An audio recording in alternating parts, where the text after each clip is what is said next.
We're here with Laylah. Oh my god!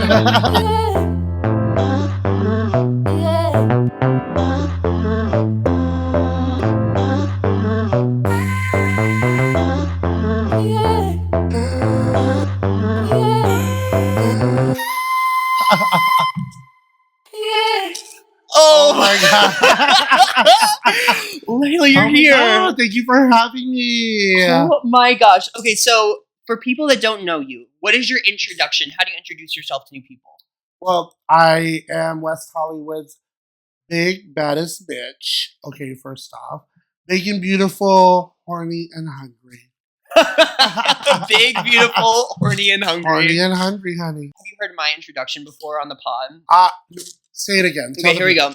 Your favorite piece of walking, talking, visual art, surviving at the intersection of glamour and comedy.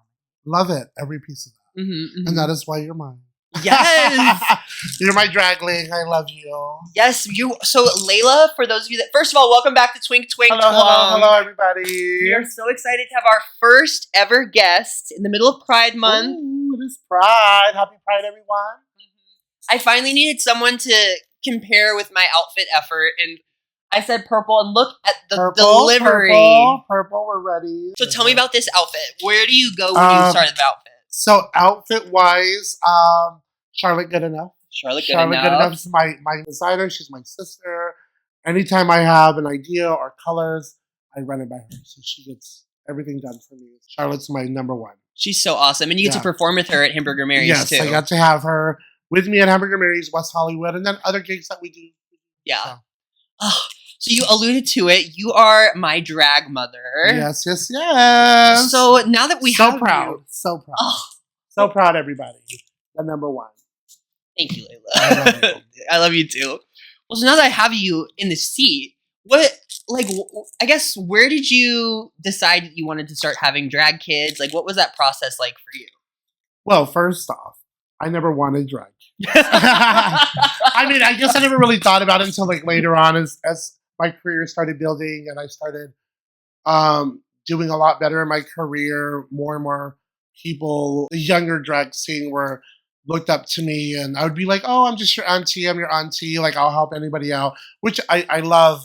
And before you, I have two more. Yes. I have LEGENDARY Amor and I had Shady. Both of them were really passionate about just being on my team, wanting to be a part of my whole empire. And I was just like, okay, we can try it. And, you know, I have a soft spot for newer queens. So, and then you have been part of my life, watching you grow as a baby queen. And I know that I approached you about it because I was like, you know, I see who you are and I love your artistic ability and I love your growth. And there's so much about you that I love that I also want to help polish a little bit. So I was like, why not bring you on? And you gladly took it on with me. I'm so happy to have you. I'm lucky to have you, actually. I'm so honored. I mean, for those of you who have never been to West Hollywood, there are a lot of gay people that want to do drag in West Hollywood. Oh. A lot of gay people. Honey. and so there's a saturation. I think in other like small towns, if you want to try drag, I think it's potentially easier to get opportunities. But in West Hollywood, it can be very exclusive to find even a chance to perform for your one time. Let me just say, anybody can do drag, of course. Yeah, of And course. if you want to do drag, go out and try it. Go do the best you can. You don't need a drag mother. You don't really need anybody but yourself. If you have an idea, try it. Put it on. Do what you got to do. Yeah. And that's how you started, I'm sure, right? Mm-hmm. And that's kind of how I started. I definitely encourage anybody to want to go do that. But you're right. In West Hollywood, it's a little bit harder scene to break into. And there's not a lot of opportunity, to be honest, in the West Hollywood area. Yeah. West Hollywood and LA is very tight knit, and all the gigs are already booked pretty much. So the only way to do it is competitions. Right. And what you do, which is what I've looked up to so much, and I think like when you asked if I wanted to be in your drag family, like you have gone out of your way ever since I started going to West Hollywood to experience drag to make opportunities for people to give this a go and to try it. And I think that's so special because it's so easy when you're in your art and your career to focus on yourself and you have constantly taken on work, like, and I see how hard it is. Like, Oh yeah. work after extra Yeah. job responsibility, just so that we can have a chance to perform. Absolutely. It's because like when I was a younger drag queen. I mean, I've been around drag my whole life. I've been doing drag technically for 22 years. It's a long time. Yes. But professionally, I've been doing it for about 9.5 years. But I remember being that younger queen that was hungry and wanted the gigs, and just I remember there wasn't a lot of opportunity, but competitions and doing your dues, putting your dues in, which is very important still to this day. You got to put your dues in, honey. And a lot of people think, oh, my drag's this or my drag's that. And it's fine. It may be that. But we still got to put our dues in. We still got to work hard to be where we are. And I work from the very bottom. I work from the bottom to where I'm at. Only because as I grew older with my drag and more seasoned, I also wanted to help the newer generation with me. I wanted to bring them and inspire people because I was inspired. Someone gave me the opportunity, and I want to give that back to the community as well. Oh, so cool. Well, so that actually alludes to a question I've been wanting to ask you. What was your journey into West Hollywood drag? Like, how did you find yourself, in my eyes, the face of Hamburger Mary's and a big stretch of the WeHo Strip? Oh my god! And let me tell you, it's such a dream come true. I'll get to that in a minute, but I've been born and raised. I'm born and raised LA. Born and raised. I'm from West Covina, California. So when I was about 15, 16, I started going out to gay clubs. I started 15. No, yeah. The fake ID, girl. The fake ID. Back then, it was a little bit easier than nowadays. So don't do it. But back then, it was a lot easier. I'm an old lady now. But back in the day, I was younger. We had a fake ID. I went to this bar, which no longer exists, called Oasis. Okay. And VIP in Riverside. And I would go to those two bars where it would be easier to get in. And I saw Raven, I saw Morgan, I saw Mayhem, Vanity Halston, Raja, Delta, some of these queens that I've seen since I was younger. Yeah. When I first saw them, I was like, oh my God, like, I love that. I want to do what they do. Yeah. They're so beautiful. And this was like Forever 21 when it first started. Like, very just woman drag, very short hair. Like, it was just a very different type of drag. And, or it was very glamorous, big hair, super glam, big jewels. And I just loved every piece of the art of drag. So my senior year in high school, I decided to do it for Halloween. Went to the drama room, grabbed me a big wig, went to Walmart, and I borrowed some clothes from my friend's sister, and I convinced all my straight friends, there's a group of us, 5 of us, to do drag, but like hooker drag, like all like bimbo kind of. Okay. And they agreed, and we did it, but I was the pretty one. And, oh my God, it was the best feeling in the world. And then we stopped the school, and I thought we were in trouble. We got called to the principal's office. And I was like, oh shoot, they're going to call our parents. We're in trouble. Like, this is not allowed. Or, yeah. Back then, the gay thing being open is still new to a lot of people, and we didn't get in trouble. They just wanted a picture of us with the principal for the yearbook, so it was crazy. But slowly, I started making my way up. But I was part of the party scene of West Hollywood for a long time. How I really started performing in drag was through Musical Mondays. I participated in Musical Mondays every Monday, and back then it was at Rage, low-key Heart now, which will be Cantina something. Yeah, something. Anyway, it's changing now. It's forever changing. But back then it was called Rage, and I was doing Musical Mondays, and I went on a Halloween 2 Musical Mondays. I went in drag and I performed, and they were like, "Oh my God, you need to be on stage," and I'm like, "No, I wasn't really interested." A big part of that was because back then, if you were known as a drag queen, you couldn't get it. And I was like, no. I don't want to be known as a drag queen because I wanted boys. You couldn't get guys. Like, because most back then, gay guys or queer men didn't want drag queens. They wanted men. So I was like, no, I never really wanted to be seen as a drag queen. Sure. Because finding love was a little bit more important to me back then.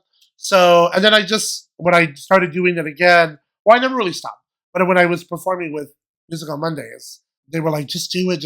You're a star. You need to be on stage. And I was like, okay, fine. So a friend of mine got me into Samantha Starr's New Queens on the Block competition. And the first competition, I believe the competition was MTV Music Awards. Okay. So we had to somehow create MTV Music Awards, a performance. And I decided to do Treating Them Girls by Nicki Minaj. And I had this big old head. I made this big old headpiece. I made my costume. And I had the fur boots, everything. It was fabulous. I had so much fun with it. And once I got that feeling and that thrive, I was like, oh yeah, this is it. Yeah. This is it right here. And I fell in love. I haven't stopped. And I just kind of been doing whatever it took to get me where I wanted to be. So getting to Hamburger Mary's. Yeah. My best friend, my girl best friend who passed away in 2019, our goal was Mary's. Mm-hmm. We loved to go to Hamburger Mary's. If you were a Mary's girl, you made it. Yeah. If you were a Mary's girl, you're it. And so I always wanted to be a Mary's girl. And that was our goal. Like, one day I'll be a Mary's girl. One day I'll do what I got to do. Well, right before she passed away, right as she passed away, I got my first gig with Hamburger Mary's as just like a tip spot. One number tip spot for Wendy Ho. She had the Ho House, and I felt like when my best friend passed away, it was her guiding me in, showing me the way, and it holds a very special place. That's amazing. So yeah, and then ever since then, like, I worked hard to be there, and I stage managed for them. I stage managed in drag. I worked hard. I listened to the critiques. I listened to what I saw what the girls were doing, and I if this is what Mary's is, I want to be what Mary's is, and it was I just pushed myself more and more and more, and then slowly I kind of just started working. During the pandemic, nobody was working. Mary's was open, and they called me and asked me to come back to work. So I did. I came back to work, and it was even for just like one customer for 2 hours. Yeah, it was crazy. Did you have to wear one of those shields? We had a mask and a shield. Very interesting.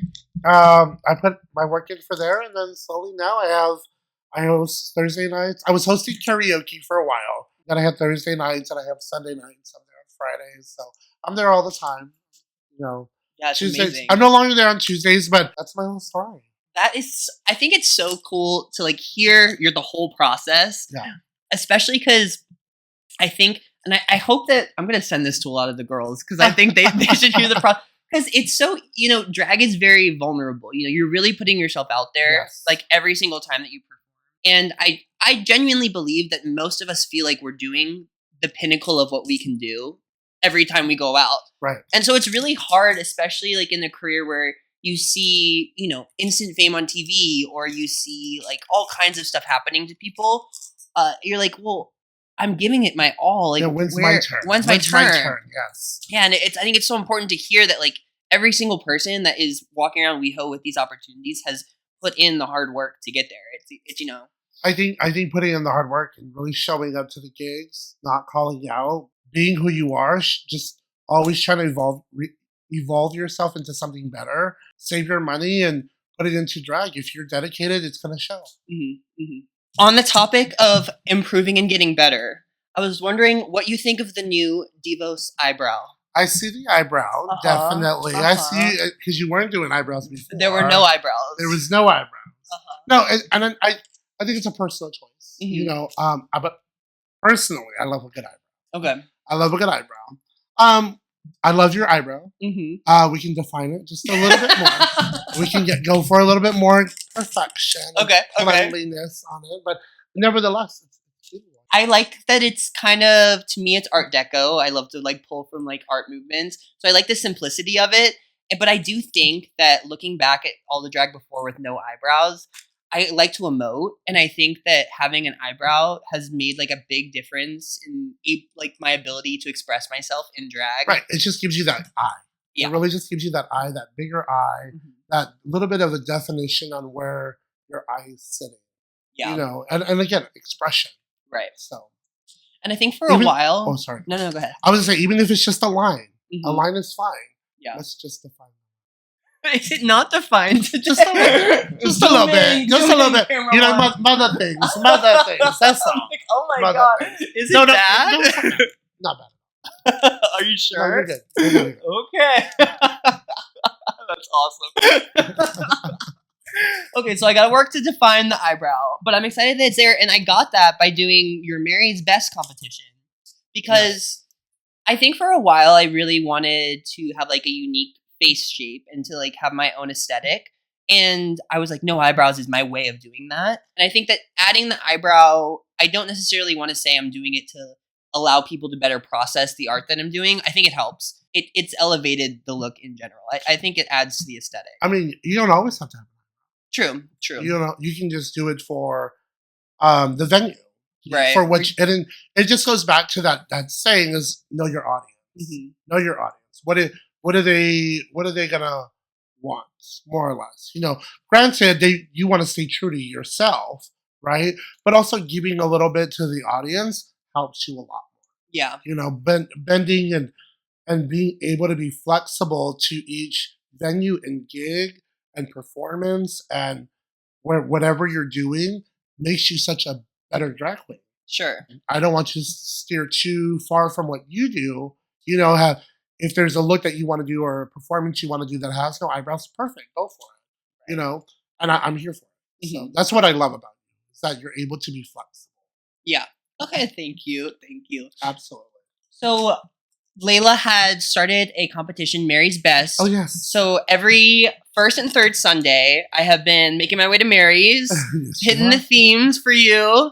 And I'm proud of myself. I think every single week I've stayed true to my aesthetic and then kind of found a way to fit the themes. I've had a few numbers that I really am proud of from this competition.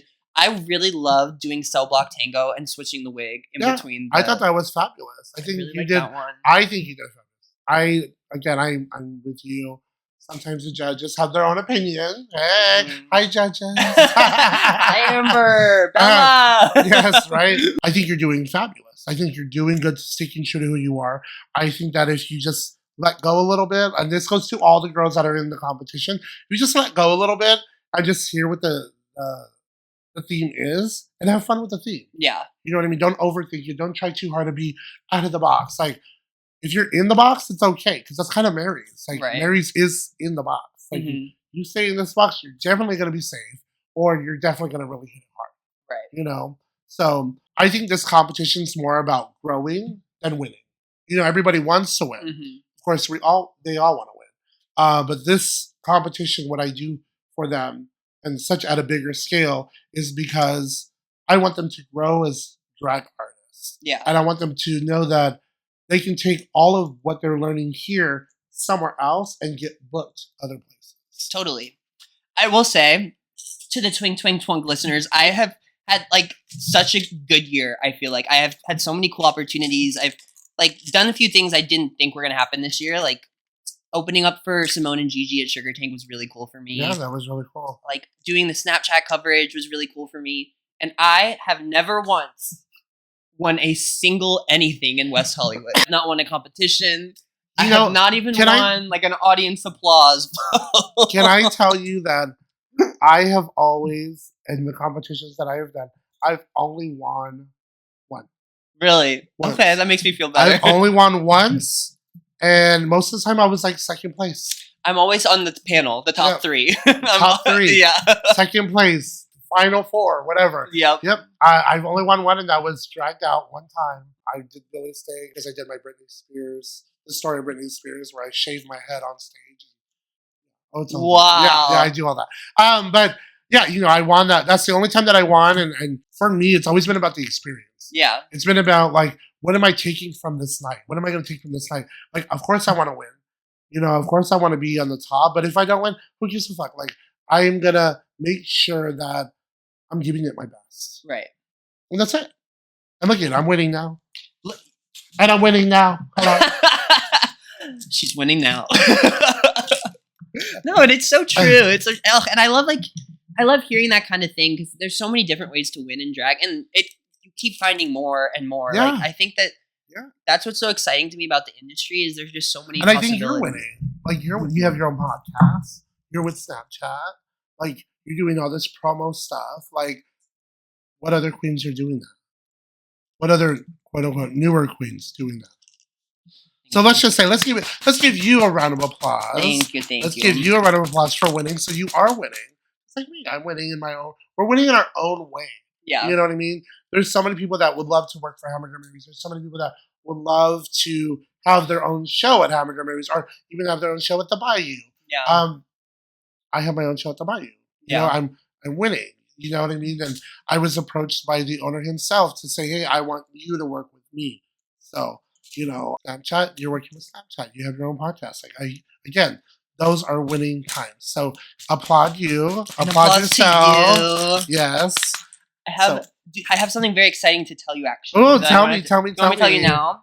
So I recently have delved very deep into small art businesses on YouTube, like to an obsession. Like, I'm so fascinated by like sticker businesses and small art prints. And so I got in my head, I was like, it would be so cool if I turned all the stickers from the podcast and the prints I did for Pride Month, and I like see if I could do like a little table at DragCon, right? So I reached out to DragCon, and they offered me not a table, but a whole booth. And so the DIVOS Art Studio is going to debut. The website will be coming out at the end of Pride Month, and I'm going to be at DragCon tabling for both days. Yeah. I'm going to set up as like an art studio, all of my prints and stickers, and I'm really excited to just like get to be there in drag, selling a product, because the business side of drag is really important to me, and I'm just really excited. Love that. Congratulations. Thank you. I'm really excited. See, this is winning, ladies and gentlemen. This is winning. Winning. You don't have to have a crown. You don't have to win a competition to be winning. This is winning. Yes, absolutely. Thank you. Absolutely. Congratulations. So good. I'm really excited. I have some prints I can show you over there of like what it's going to look like. And I have all the stickers from the podcast, and I put little like phrases on them. Yeah. Just like very like catchphrasey like vibe things. And I think like all the Drag Race fans are just going to like find them so fun. And, are you going to be streaming like live while you're there at DragCon? So they replied to my email, and they were like, we've seen your podcast. You need a different pass to do podcasting. So if you want to sell your product, you can do this booth. If you want to do podcasting, you can go as like a. So we're gonna work around the system. Okay, yeah, we're gonna get as much content as we can. Yeah. But they made a whole statement about podcasting. So what if you're gonna? Well, what if we're just streaming live and not podcasting? Just very casually on the phone. You know, it's just if they happen to see it. I mean, hey. Everybody's streaming these things. Everyone's streaming. Everybody's streaming. So, it could just be a FaceTime for all they know. Maybe I'm going to pop by, because you usually have with Hamburger Mary's booth. So yeah. I'll definitely come and pop by and come and support. And maybe I'll go live on my other platform. Liveception. Yeah. Just back and forth. Yeah, back and forth. Yeah. Yeah. So I'm really excited. Yeah, it's going to be fun. So exciting. So we talked about Hamburger Mary's. Yes. Now tell me more about the Bayou, because if I had to like pick a home bar in West Hollywood, I love the Bayou. I feel the most at home. It's just my bar, in my opinion. It is definitely your bar. Why did you say that like a read? We know where you're from. We know where you're from. Yeah, true. No, but I love the Bayou. I used to pass by the Bayou when I used to just go out and party. I would just pass by the Bayou, and 9 out of 10 times I would pass by the Bayou, they would play Mariah Carey. Mariah Carey is my number one. So I would always hear Mariah Carey. I'd pop in, do a little like, and then head out, and then go wherever I was going. Yeah. Or grab a drink and then move. Then during pandemic, the Bayou was one of the only places that was open because they have a kitchen. Oh. So when I would work at Mary's during the pandemic, I would go from Mary's to the Bayou to go hang out after and just chill out and grab food and the drinks and just sit and chat with everybody. And I really got to know the Bayou family.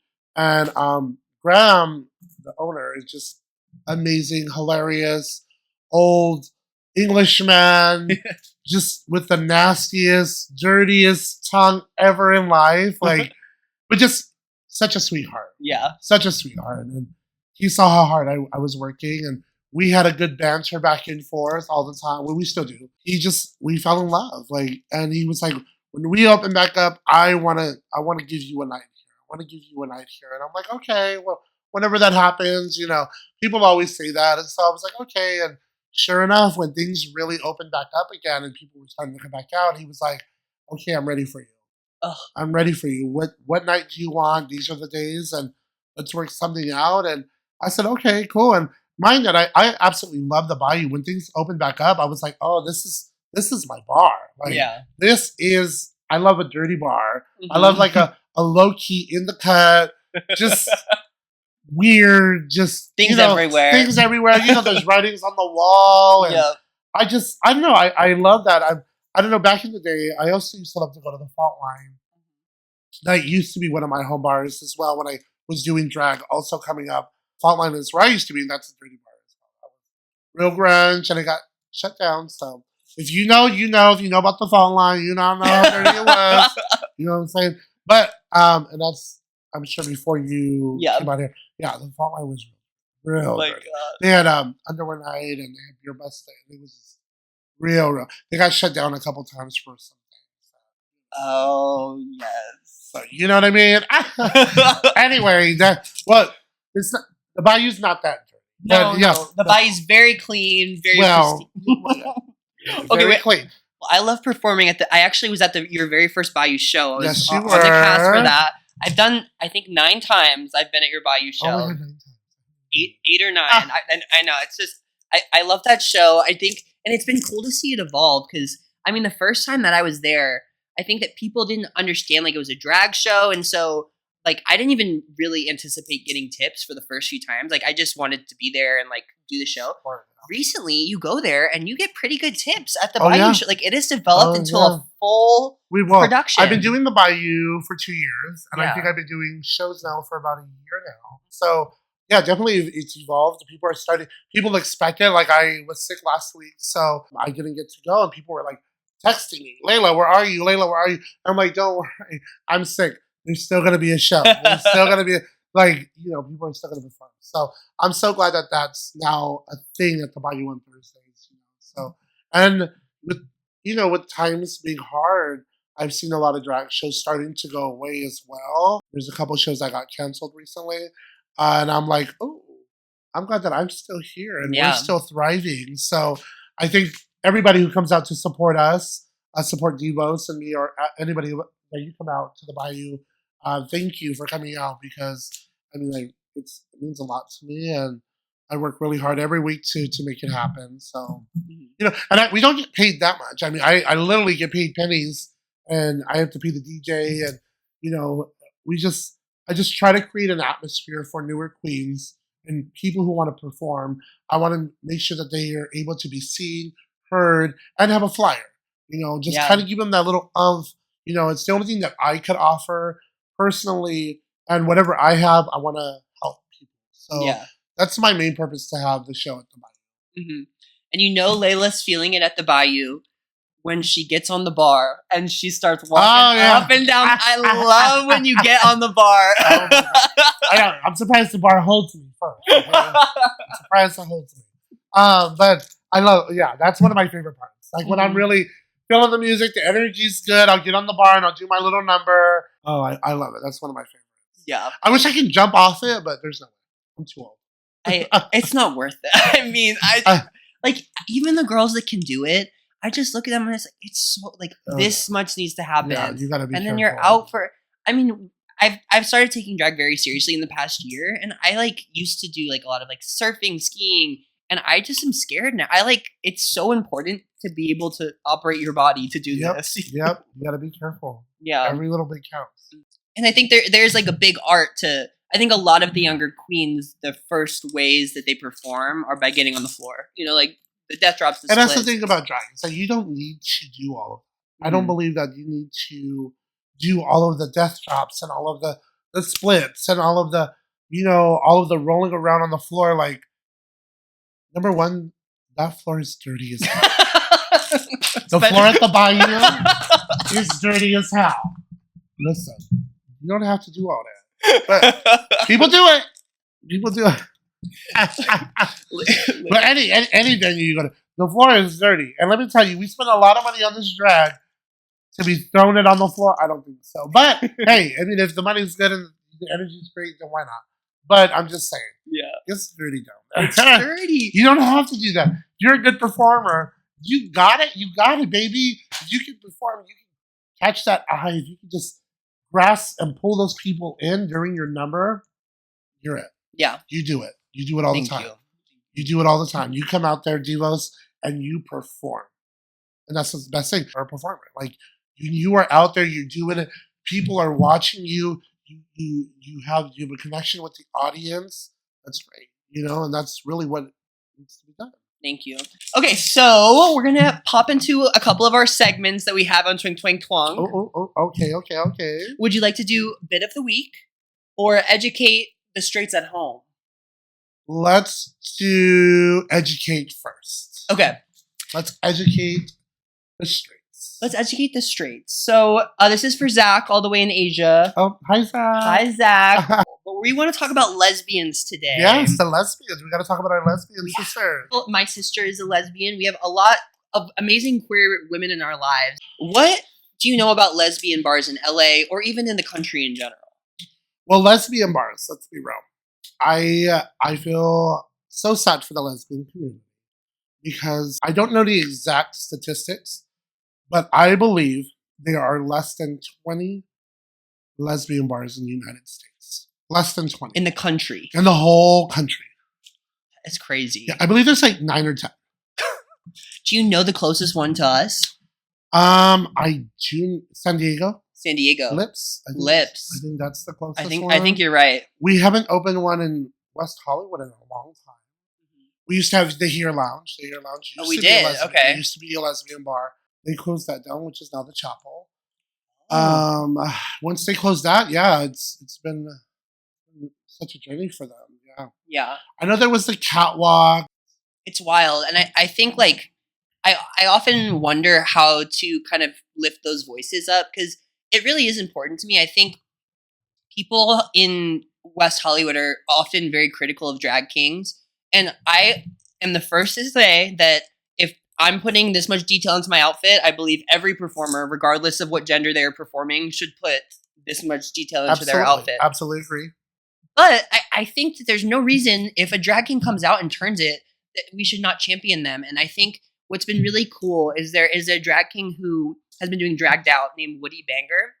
Oh, yeah. Mm-hmm. They just won. Just won. And it's so cool to see. I mean, Dragged Out is a competition where you win based on if people vote for you. Right. And Woody it's been a landslide victory. We'll put it that way. Every time that Woody has been there, it has been an annihilation. And it's because the lesbian community is finally getting to go out and see one of their friends participate in this art form and like see themselves represented. And I think that's so cool. Right. Absolutely. And I think Woody puts a lot of detail into their work. Yeah. So obviously you're going to win the hearts of everybody and bringing out your own community. Yeah. I think there should be more spaces for the lesbian community. Definitely. I think that it's unfortunate that it's still a man's world. Yeah. It's still run by a bunch of men. I did hear that maybe we might get a lesbian bar or an inclusive bar coming to West Hollywood. Okay. So who knows? It's all hearsay right now. Mm-hmm. But I definitely think if you're a lesbian or if you have lesbian friends, advocate for them. Advocate for them. Open up a lesbian bar. Make it an inclusive bar maybe. But the lesbians definitely need more spaces. Totally. We're cheering for you. If you have any petitions or flyers or anything, send them our way. Get them to the queens. I would love to share them. We would love to share them. We're here for you. Totally. So that's our Educate the Straights back home. Now the bit of the week is a Laylah Amor special. Uh-oh, here we go. So I had seen catchphrases on the television, but the first catchphrase I saw in person that was like, this is brilliant, it's just so unique, so you, was your call and response that you have at your show. So I do a call and response called an attitude check. So I learned this a long time ago from my quote-unquote first drag mother. She did a call and response, and she did an attitude check, and I loved it. But how do I make that mine? Yeah. It's always, how do you make that yourself? So I thought about this thing, doing an attitude check, and then them saying to me, like I said, I'm the body of West Hollywood. You know, I'm big and I'm beautiful. I'm horny and I'm hungry. So my drag is about body positivity and just having a good time. Drag you shouldn't really care too much about, you know, when it comes to drag. It's just about having a good time in the end of the day. So my call and response, when I say attitude check, and I have you repeat after me, it's not to offend me or anybody else in the crowd or anybody out there. It's just about having fun. It's just about making fun of myself, but also like not caring. Yeah. Not really caring, just going with the flow, you know? And so when I say attitude check, you guys say, fuck you, fat bitch. So when I say attitude check, fuck you, fat bitch. that's right. Yes, that's what I'm talking about. So whenever you hear attitude check, I want you to say, fuck you, fat bitch. Yes, that's my call and response. You know, it's just about having a good time and not caring. Just, who cares? Who cares? Fuck you, fat bitch. And it's the one time you get to call the fat bitch a fat bitch. You know what I've noticed the true Laylah Amor fans know? If you do that call and response in a small group, what you'll say afterwards is you'll go, that part. That part. That's what I'm talking about right there. That part. Yes. Oh my God. I didn't realize. Yeah. See? Thank you. Yes. So I hope to see you guys all out one day at the Bayou at Hamburger Mary's at Mary's Best. At Mary's Best. Our next show is the first Sunday of July, which I believe is the 7th. Yes. Is the 7th.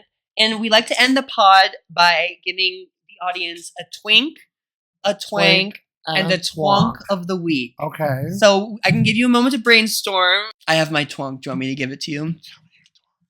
My twunk is the beer bong at the Bayou. Oh my God. Yes. Yes. Absolutely twunk. Absolutely twunk. Oh my God. I had just left college when I started going to the Bayou, and so I frequented that beer bong, and I don't know how I survived the experience, but if you have also shared the similar, bonding experience of using that beer bong, it's a twunk experience in there. I feel I have a twunk. Okay. And I think a lot of twunks only do this. Okay. Crop tops. Crop tops. Wow. A lot of twunks are giving the crop tops. Oh yeah, that's very twunk. Yes. That's a deep cut. If you think about it. Yeah. You think about it, you guys look at it. Who's wearing the crop top? It's not the twinks anymore. No. The twinks stopped that. They started it, they let it go. It was like it was a real quick thing. The twunks have held on to it. That is so true. This is true. What? Go to gym bar. Go to gym bar. Go to bar 10. What is that? High tops. High tops. Keep your eyes peeled. You'll see the crop top. That's a good one. That's a good one. Yeah. My twink of the week is the diesel option at the gas station. Who uses the diesel option, Laylah? Do they still have diesel They still have... that's what I'm saying. They still have diesel cars? Oh my God. I had a friend from New York in college, and we did a road trip, and you don't drive in New York. So he filled up the car in accident with diesel. We were stuck there for 2 hours. Oh. We had to siphon all of it out. Oh no. I know. Diesel no. is twank. Twank. Yeah. Ooh, I think of something twank. The tow trucks are like twank for me. Okay. Tow trucks are twank for me. Tow trucks are very twank. Very twank. I think tow trucks are the most twank. No one really wants them. Nobody wants them. They're annoying. Every time somebody sees the tow truck, they're like, get the fuck Run for the hills. Run for the hills. Or is my car safe? Yes. Or is did I pay my meter? Yep. Yes. Yep. Oh my God. Especially West Hollywood. Okay, so what is the deal with parking at the pavilions? Can you park there or can you not park there? I have no idea. Because I hear yes, I hear no. Sometimes the security guard says okay, sometimes they're not. Sometimes everyone has a ticket. Everybody has a ticket, or they're towing. That's what I'm saying, and I can't have my car towed. No. That would be the end of my week. Yes. It really would be the end of my week. That's a lot of money. That's like $350. And also, what do? You're at the end of your night and your car is gone. And then you have to somehow get to the tow place. Exactly. And not even knowing where it's at. No. Could be in any of the tow locations. There's like 5. It's crazy. Twank. Yeah, it's very twank. Okay, my twink, I'm a big fan of the Olympics coming up. Ooh. I love the Olympics. I get really, really invested. Have you ever seen rhythmic gymnastics? Oh my God. I was just at this private party in the Hollywood Hills. Yes. And they brought the girls out to do the rhythmic. Yes. No way. Yes, they did. It was an infinity pool. It was so crazy. Oh yeah. How bougie. Oh yeah, it was very bougie. I was fully in drag and everything. Yeah. And they brought out the girls to do the rhythmic flipping and with like the ball or like a rhythm or the rhythm. No, they were doing their legs in the pool and oh my jumping in and out. And yeah, they were like, oh yeah, it was the whole thing. It's unbelievable. It's so crazy. Because they really get their legs out of the water and like they fly. Oh yeah, they fly. They throw each other up and they have those little nose clamps. Yep, and they spin together and they have their caps. The caps. Yeah. Oh my God, it's so cool. So twink. It's yeah. drag. Yeah. Oh, it's definitely twink as hell. Twink as hell. Twink. Your favorite? What? Chaperone. Yeah. Chaperone is Twink Laylah approved. Twink approved. Yes, absolutely. Girl, the twinks are going crazy. It's manic. It's scary. Oh yeah. Oh, they're going crazy. Anytime one of her songs is the twinks. She's for the people now. Oh yeah. Oh, the twinks are here for it. Can I say something bold? I think that I was the first one to perform Chaperone in West Hollywood. Oh, probably. Probably. You're the first person I've ever saw. Twice, yeah. And I did that E-Trike karaoke where I got her Pink Pony Club that went viral. Mm-hmm. I don't want to, be too facetious. Somebody just did it on Showgirls, too. Oh, really? Oh, yeah, someone just did it. Okay. It wasn't the same. I'll just say that. Oh, my God. Not shading my sister, but I'm just saying. No, everyone. I'm just saying she was the first one. Laylah, this has been so much fun. Thank you so much for being here. Thank you for having me so much. You are always welcome back if you ever want to be here. But thank you for being our first guest. Yay! You're my first guest. Oh, well, everyone, where can they find you? You can find me at Laylah Amor, LAYLAH.AMOR on Instagram or most platforms, maybe without the dot, but Laylah Amor on all social platforms. Perfect. We will pop all of her socials up on the screen. And thank you all so much for watching. Happy Pride Month. Happy Pride, everybody. Oh, we have to say hello to our audio listeners before we say goodbye. Hello, audio listeners. Hello. Don't drive. Don't drive too crazy out there. Be careful, everyone. Eyes on the road. Eyes on the road. All right. Bye, everybody. Bye, everybody. We did it.